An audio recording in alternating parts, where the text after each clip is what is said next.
A gente assiste a TV ou lê os jornais e fica com uma sensação de insegurança que quase paralisa. E aí, uma coisa parece levar a outra. Quanto mais insegurança, mais desejo por armas, mais truculência da polícia, mais mortes, mais insegurança e assim por diante. O medo colabora para que cada vez mais candidatos ao Congresso que têm uma ideologia securitária e autoritária sejam eleitos. Mas esse fator não é o único. Neste episódio, nós vamos conversar sobre a bancada da bala para tentar entender de onde e como ela surgiu, quem faz parte dela e o que ela defende.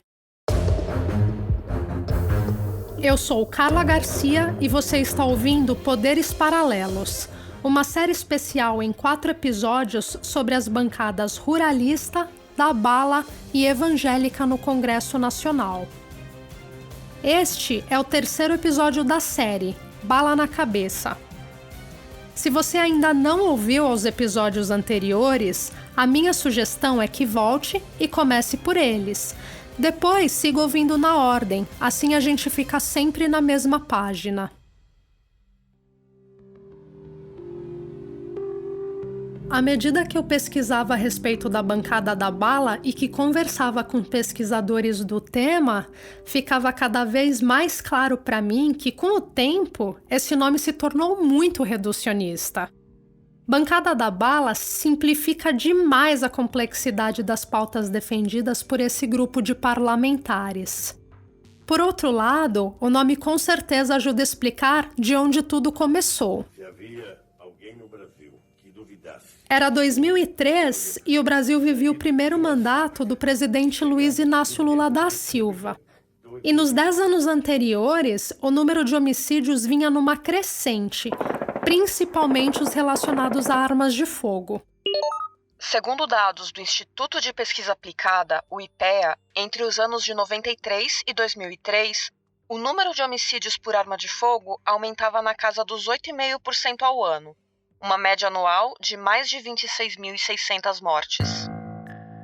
Foi nessa esteira que lá no finalzinho de 2003, o então presidente sancionou a lei que ficaria conhecida como Estatuto do Desarmamento. A ideia era de restringir a venda e o porte de armas de fogo no Brasil para tentar diminuir a criminalidade. Resumindo bastante a história, os dispositivos do Estatuto impunham limites mais rígidos à aquisição de armas e munições por civis. Ele também previu uma recompensa em dinheiro para quem entregasse suas armas para a Polícia Federal e estabeleceu uma consulta à população. Em 2005, haveria um referendo popular para definir se a comercialização de armas e munições seria ou não proibida no Brasil. Para votar, basta responder a pergunta: o comércio de armas de fogo e munição deve ser proibido no Brasil? O Estatuto do Desarmamento e o plebiscito sobre a comercialização de armas aglutinaram o Congresso em 2 polos: os favoráveis ao acesso de civis às armas e os contrários. Vanessa Orban é doutoranda em Sociologia pela USP. Ela se especializou em temas como violência urbana, direitos humanos e segurança pública, e está fazendo uma pesquisa detalhada a respeito da bancada. Basicamente, a gente pode tratar que a bancada da bala, né, é um grupo, né, de parlamentares, e é muito interessante o momento no qual elas surgem, porque eu acho que diz muito ao que elas vêm ao mundo. Elas surgem muito de um momento onde estava se discutindo o Estatuto do Desarmamento, né, a existência do Estatuto do Desarmamento no Congresso, e alguns deputados começam a identificar aqueles outros parlamentares que eram contrários ao Estatuto do Desarmamento como a bancada da bala. Então eles falavam, a bancada da bala, a bancada, né, enfim, sempre usando algum termo que se remetia a isso. Então, é um termo que nasce interno. Assim, inicialmente eu achava que era um termo que nascia com a imprensa, porque os primeiros recortes que vinham eram disso, e depois eu descobri que não. É um termo que Renan Calheiros usava para se referir a esse grupo, etc. Né? Tem as primeiras reportagens que tratam sobre isso. Então, esse grupo ele vai se constituindo muito de uma rotina cotidiana, de como que você identifica aquele que é diferente de você, aquele que defende algo contrário. E aí os parlamentares que eram a favor do Estatuto do Desarmamento naquele momento diziam, esse grupo é contra porque ele é financiado pela indústria das armas, porque eles receberam financiamento de lobby. Então tinha essa imagem de que a bancada da bala é o grupo que é financiado pela indústria armamentista no Brasil. Esse ponto a respeito do financiamento de campanha que a Vanessa menciona é importante. Aqui, vale lembrar que até 2014, as empresas podiam financiar campanhas eleitorais por meio de doações. Eu resolvo pegar todos os parlamentares que declararam que receberam recurso da indústria de armas, no caso é um grupo muito restrito de indústria de armas nacional, então a gente só tem a Taurus, a gente tem a Companhia Brasileira de Cartuchos e a gente tem uma fundação que é a junção dessas duas. Então eu fui lá e fiz esse comparativo, desde o período do Estatuto do Desarmamento até 2018, quem recebeu o financiamento de campanha. E fui fazendo um pouco esse filtro. E o que foi interessante ver nesse primeiro filtro? Existe sim uma tendência maior de alguns grupos mais de centro ou mais de direita receberem financiamento por conta dessa pauta. Mas existem também outros grupos que também receberam financiamento, patrocínio, receberam algum tipo de financiamento nesse período. A gente, por exemplo, pegar o Alberto Fraga, e ele é alguém que claramente, diria que talvez o mais de todos, pelo menos no período que eu estudei até 2018, que mais se empenhava por essa pauta pró-armamento, inclusive era coordenador de comissões, etc. De fato, o Alberto Fraga, na hora que você vê o percurso dele, ele recebeu muito recurso, é o deputado que mais recebeu doação de campanha da indústria de armas, etc. Alberto Fraga é natural do Sergipe e teve 3 mandatos como deputado pelo Distrito Federal. Dediquei 28 anos da minha vida pela segurança pública. Ele foi o líder da Frente Parlamentar pelo Direito à Legítima Defesa, grupo que comandou a campanha do não no referendo de 2005. Se o bandido tiver certeza que ninguém tem arma, ele vai entrar na minha casa para ficar. Estou aqui há 12 anos nessa delegacia de polícia. Nunca eu atendi uma ocorrência em que um cidadão de bem utilizou da sua arma de fogo para tirar a vida do desafeto. Sou um homem honesto e acho que tenho que ter uma arma para me defender.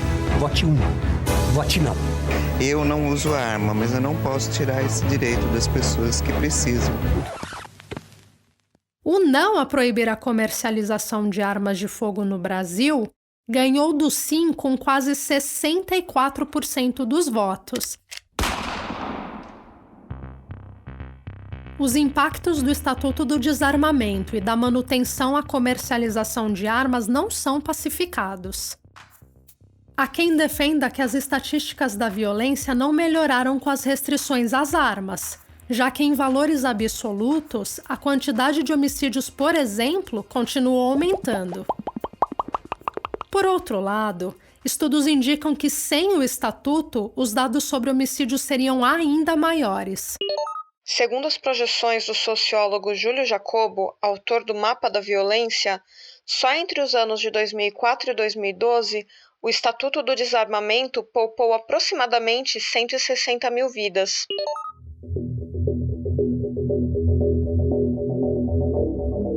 Bem lá no comecinho desse episódio, eu comentei que achava o termo bancada da bala muito reducionista para descrever quem são os parlamentares do grupo.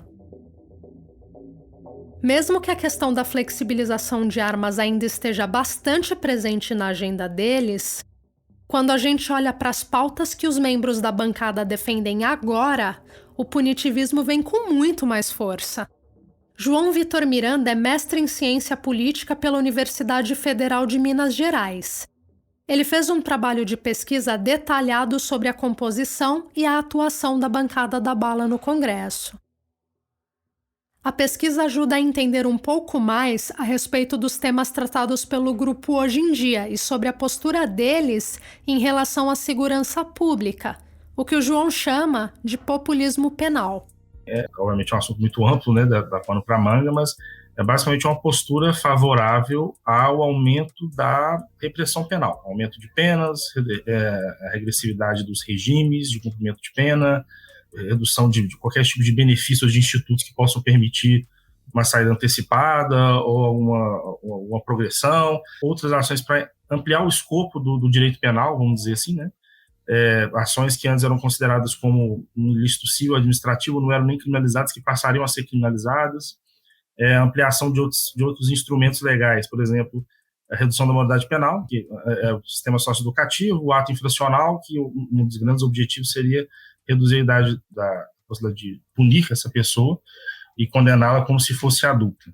Basicamente, é a utilização, a proposição de mudanças na política de segurança pública, política criminal em geral, de drogas, etc., onde não há uma preocupação relevante com estudos científicos, com a experiência na área, do que deu certo ou do que não deu certo. O que se importa é o que popularmente é visto como positivo, ou às vezes nem isso, né? O que é a posição mais brutal, mais conservadora, mais reacionária, mais de uma resposta mais punitiva e repressiva, vamos dizer, de vingança, talvez, né? De neutralização do criminoso, dessa perspectiva. Então, isso se diferenciaria de uma postura onde tentaria se avaliar a justeza da medida, se a medida funcionou ou não em alguns lugares, se ela faz sentido ou não. Então, a questão vai muito para além daí, mas basicamente a utilização do termo de populismo penal que eu utilizei foi nesse sentido. Assim. É a utilização do que a voz das ruas diz, é o que o povo diz, a utilização muito constante de pesquisas, né? Vários deputados da bancada da bala, na justificativa de projetos de lei, colocavam com muita frequência isso. X% da população é a favor disso, logo temos que fazer nesse sentido. Sobre a composição da bancada da bala, o João Vitor destaca a presença de pessoas vinculadas às forças de segurança. Há uma presença muito significativa de pessoas cujas profissões anteriores à entrada na política estão ligadas às forças de segurança, tanto policiais militares, policiais civis, Polícia Federal, Polícia Rodoviária Federal, também Forças Armadas, delegados de polícia, também promotores, enfim, diversas profissões ligadas à área da segurança pública em geral, mas não apenas estes, né? Eu fiz uma discussão sobre essa relação entre o perfil conservador e a direita política e a adoção de posturas mais punitivistas em relação à segurança pública. Outra coisa que eu tinha percebido também era a presença de comunicadores da área do jornalismo policial, né? Da bancada da bala, né, de pessoas que atuavam em programas policiais, que tinha uma base popular significativa, porque várias bandeiras, várias pautas punitivistas têm uma grande adesão da população. Tem essa base, né, conservadora no geral, né, que a maioria dos deputados, mas não todos, tem esse perfil conservador, e é ligado à área de segurança pública, com esse perfil não só punitivista, mas também corporativista. Tem interseções, né? Tem deputados que são da bancada da bala e que, eventualmente, outros trabalhos também considerariam como parte da bancada evangélica, da bancada ruralista ou de alguma outra bancada.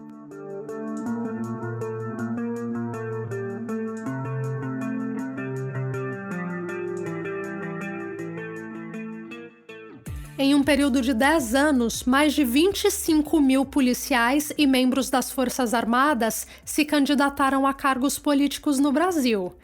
E eu penso que não dá para falar da bancada da bala e não tentar entender essa movimentação da polícia para a política. O subtenente Gonzaga, deputado federal eleito pelo PDT de Minas Gerais, é um caso bem emblemático. Ele esteve envolvido com a representação de classe e foi isso que o impulsionou para a carreira no Congresso. Na Polícia Militar, eu fui muito cedo para atuar na representação de classe. Então, eu entrei em 82 e em 92 eu fui trabalhar na nossa associação, que à época ainda era, juridicamente falando, um clube, e naquela época ainda com todas as vedações de participação política. Fora da Polícia Militar, fora da política, eu venho da Igreja Católica também, mas voltado à teologia da libertação, então trago um pouco dessa organização de base. E, uma vez no clube, a gente adequou, transformou numa associação e começamos um trabalho de representação de classe. Nos é vedado a sindicalização, mas é permitido a associação. Então, nós caminhamos aí no limite do que era possível, né? Fazendo representação de classe. E passei meus 20 anos nesse ambiente, e aí fazendo reivindicação salarial, de legislação, melhores condições de trabalho, e também associado à área do lazer, que a gente sempre manteve também.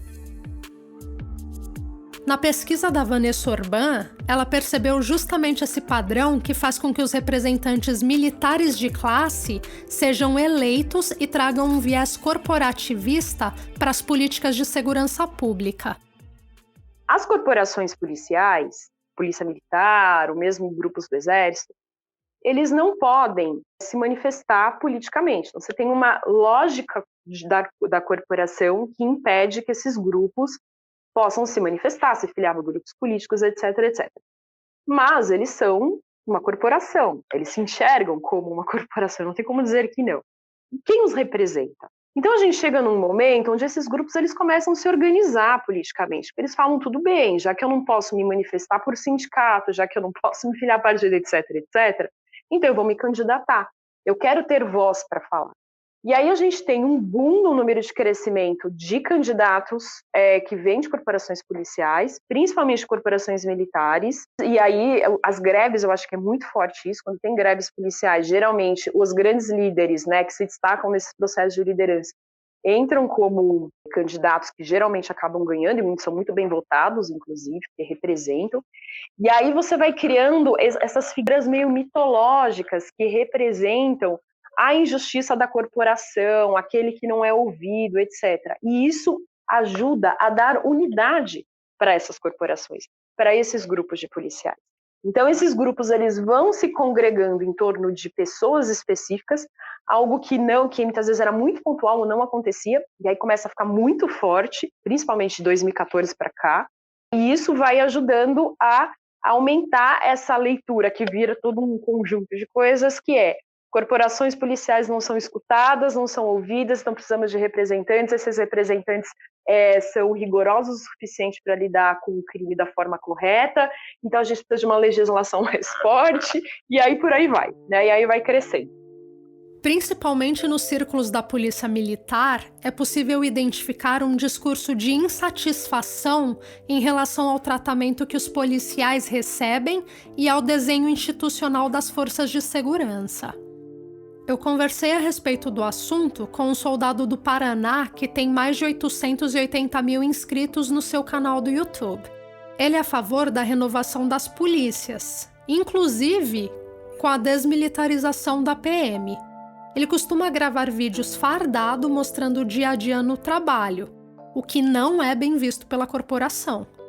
Tem muito militar que ele pode explodir e começar a descontar no povo na rua, de tanto que ele está abandonado, largado, jogado para escanteio, sem salário, sem progressão, sem promoção. Então, assim, votei nos caras para os caras ter carinho pela polícia. Ele não pode largar a polícia do jeito que tá, porque senão vai ter polícia estressada, vai ter polícia suicidando, vai ter polícia batendo nos outros, na cara dos outros, vai ter polícia brigando com os outros, vai ter polícia pagando de louco que não tá aguentando.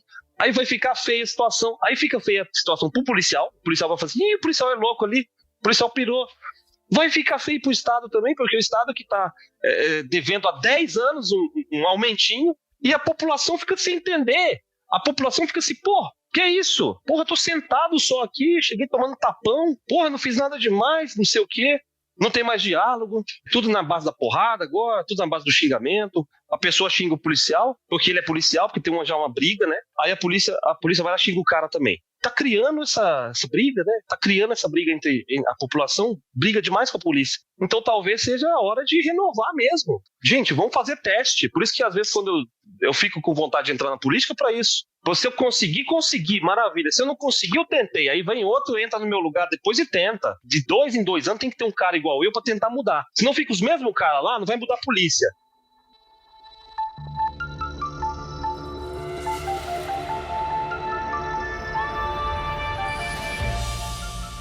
Na fala do soldado, é interessante perceber a conexão que ele faz entre os excessos violentos da polícia e a desvalorização social da categoria. Me chamou a atenção também o entendimento muito presente no discurso dele que, entrando para a política, talvez ele encontrasse um espaço para mudar a corporação.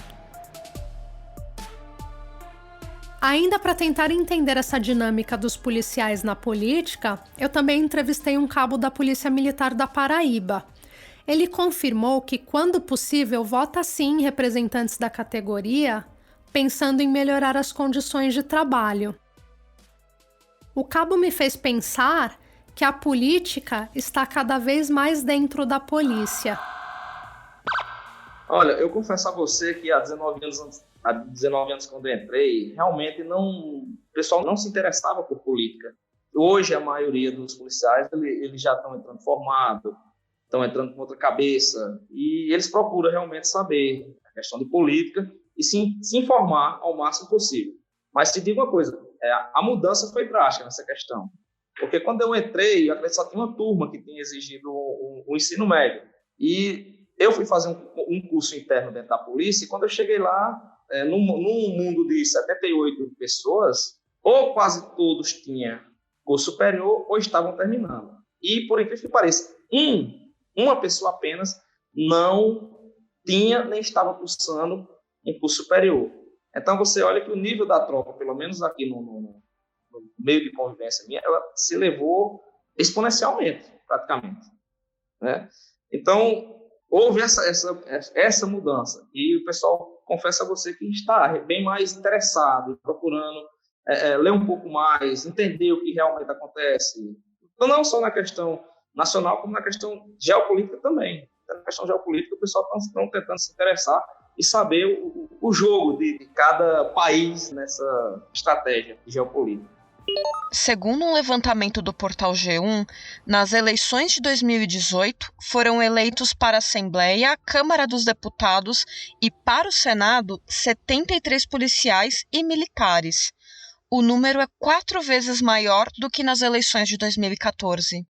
Para a doutora em Sociologia pela Universidade Federal do Paraná, Fábia Berlato, os partidos políticos entenderam e se beneficiam do potencial político numérico dos militares. Isso ajuda a explicar o aumento progressivo de candidatos na categoria.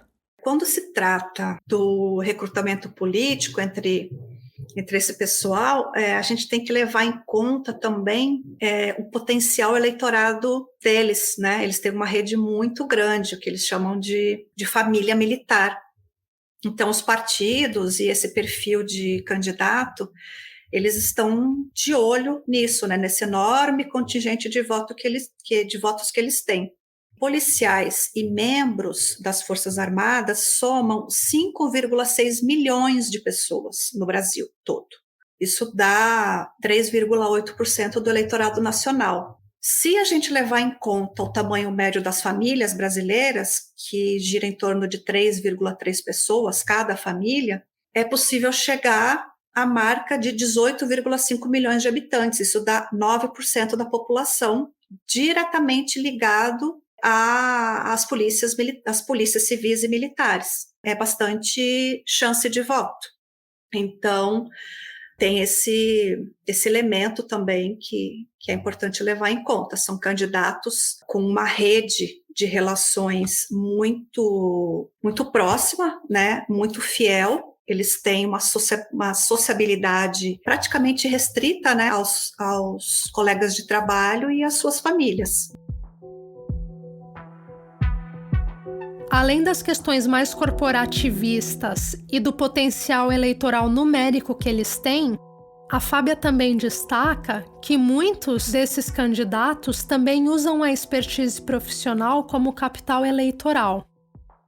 Então, a gente tem, né, esse Brasil, um contexto de violência urbana que é absurdo, com esses índices altíssimos de morte violenta, de crimes contra o patrimônio, e tudo isso gerando uma sensação muito grande de medo e de insegurança. E isso tudo, esse contexto, ele gera uma vantagem, né, para esse perfil de candidato. A gente tem como exemplo típico de como um candidato policial pode instrumentalizar a sua profissão numa eleição, o deputado federal pelo Ceará, em 2014, o Cabo Sabino, que se construiu como líder grevista, mas a gente tem o Cabo Sabino também que usa o discurso da segurança pública durante as campanhas. Então ele deu uma declaração, né, onde ele dizia que os policiais, eles são candidatos para melhorar a segurança pública porque eles teriam uma experiência e uma vivência de policial militar.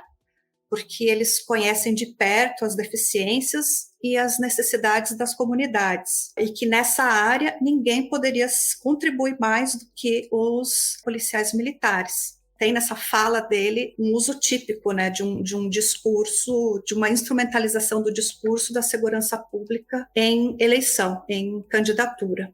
E não dá para a gente esquecer também um perfil, né, que é um perfil importante, que usa esses argumentos de forma mais agressiva. A gente tem aquele xerifão, aquele policial truculento, aquele cara que é mais um paladino ideológico da direita, que repete os chavões do bandido bom, bandido morto, do combate, da guerra contra o crime. Por exemplo, a gente tem esse sargento Faura, que é aqui do Paraná, que teve uma grande quantidade de votos e que atualmente é deputado federal. Ele é esse perfil de candidato, ele tem um discurso bastante agressivo, bastante violento, e ele obteve muito voto a partir desse perfil.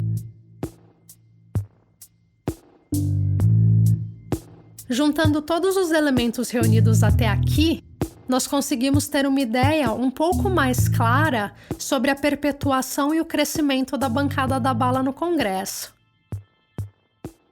Diferentemente daquela superinstitucionalização que nós vimos na bancada ruralista no episódio passado, a bancada da bala é pouco organizada. O deputado subtenente Gonzaga conta que nem sempre os membros dela conseguem sentar juntos e chegar a um consenso para se apresentar com um discurso uniforme. Eu tenho essa frustração. Eu parto da premissa de que se a gente tivesse tido uma capacidade de sentar mais vezes, nós poderíamos ter outro resultado. Em não tendo essa articulação, a gente fica no campo das hipóteses aqui. Não é nem que haja divergência, acho que é a própria origem de cada um e como cada um está se posicionando no futuro, né? Aqueles que vieram muito em função do Bolsonaro e que são mais um comprometimento automático, precisam de continuar garantindo a pauta do Bolsonaro e aí fica preso a ela. Tem as posições partidárias, porque nós não estamos no mesmo partido. Há uma convergência nas pautas de segurança pública. Quando a legislação trata de legislação penal, de execução penal, de processo penal, aí é uma convergência mais ou menos natural. Não precisa de fazer grandes reuniões para a gente se entender nessa pauta, porque é a nossa pauta do dia a dia. É uma convergência natural, espontânea. Diria que não é resultado de uma articulação da frente, é que é um processo natural, certo? Botou o jogador de bola no campo, ele joga bola. Pode precisar de treinar para poder falar ali, né, do ajuste fino, mas botou todo mundo lá, vai jogar bola. Na atual legislatura, existem mais de 10 frentes parlamentares relacionadas à segurança ou corporativismo militar. A mais tradicional delas é a Frente Parlamentar da Segurança Pública. Ainda no interior do Congresso, também existe a Comissão Parlamentar da Segurança Pública e Combate ao Crime Organizado. Os membros da bancada da bala costumam integrar tanto as frentes parlamentares relacionadas à segurança quanto essa comissão. Por não ser numerosa o suficiente para conseguir aprovar projetos de lei sozinha, a bancada da bala vai blocando com outras frentes de acordo com o interesse do momento. Entre as alianças frequentes estão a bancada ruralista e a bancada evangélica. No próximo episódio, nós vamos falar da bancada evangélica. Fique com a gente. Este podcast foi pesquisado, produzido, editado, roteirizado e sonorizado por mim, Carla Garcia, com orientação do professor da Escola de Comunicação e Artes da USP, Luciano Maluli. Neste episódio, nós ouvimos áudios do TSE, da campanha Pelo Não do Plebiscito do Desarmamento e do canal do YouTube de Alberto Fraga, além de contarmos com a voz de Silvia do Nascimento. Na trilha sonora, In the West, de Kevin MacLeod. Os entrevistados foram João Vitor Silva Miranda, Vanessa Urban, Fábia Berlato e o deputado federal subtenente Gonzaga. Também foram entrevistados um soldado do Paraná e um cabo da Paraíba, cujos nomes foram mantidos em segredo para evitar punições nas suas corporações de origem. Eu agradeço a todos e a todas pela participação e pela audiência. Até o próximo episódio.